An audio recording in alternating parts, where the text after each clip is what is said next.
They didn't help us in the Second World War. They didn't help us with Normandy. New reporting indicates that Donald Trump believes that the Kurds didn't do enough to help us. In fact, he specifically said the Kurds didn't do enough to help us in Normandy. I'm not making this up. This is something he literally said. We have video evidence of it. So let's take a look. Now, the Kurds are fighting for their land, just so you understand. They're fighting for their land. And as somebody wrote in a very, very powerful article today, they didn't help us in the Second World War. They didn't help us with Normandy, as an example. They mentioned names of different battles. They were there, but they're there to help us with their land.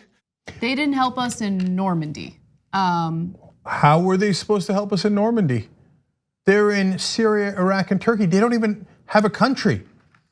Were they supposed to unite without a country and somehow know to come help us in Northern Europe against the Nazis? And how would they have arrived there? What an insane, nonsensical thing to say. But guys, look, I'm tired of saying it, but the reason I keep saying it is one, because it's overwhelmingly true, and two, because the media will not acknowledge the most obvious thing in the world. The guy is just simply not bright enough to be president. He is deeply unintelligent.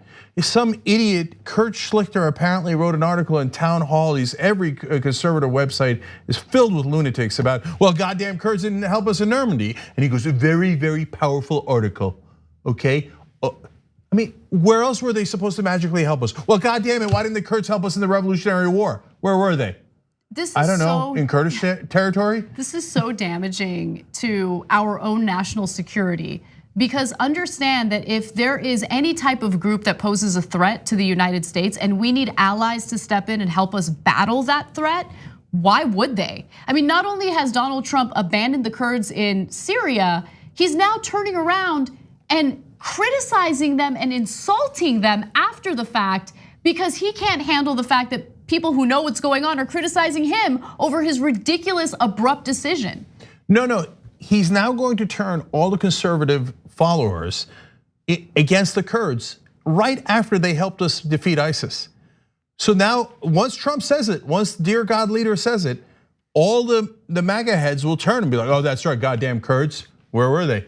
I mean, I didn't see them at Dunkirk. So Trump later says, with all that being said, we like the Kurds.